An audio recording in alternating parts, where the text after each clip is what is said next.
come out talk say in a person will be say you fit check in history.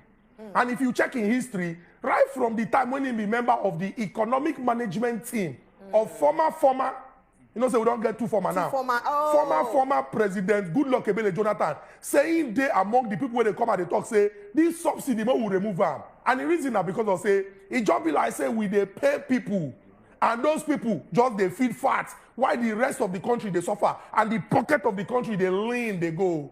He can talk say if you check in record you go see saying no they talk this thing since so you know they change mouth. But the method when the president of today, Bola Tinubu use, now he get problem with.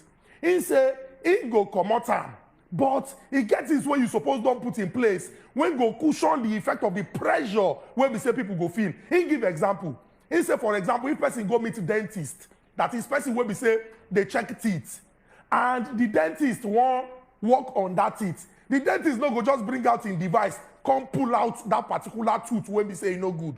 Say you get what they call analgesic. Those things that is what we say you they give so that the person no go feel pain as you they do the come out where we say you want come out. So if the dentist just carrying device, begin to pull the teeth, it go even put more pressure on the person. But if you don't give the person the analgesic, we go make that place, make it no pain the person. If you they come out the teeth, the person no go really feel the pain. So he talk say, his own method go be method where we say, he go put things in place so that people no go come begin, they cry, they complain like they do now. Say their pocket, they not get anything inside before. Say now, don't even dey inside. And then they under tremendous pressure.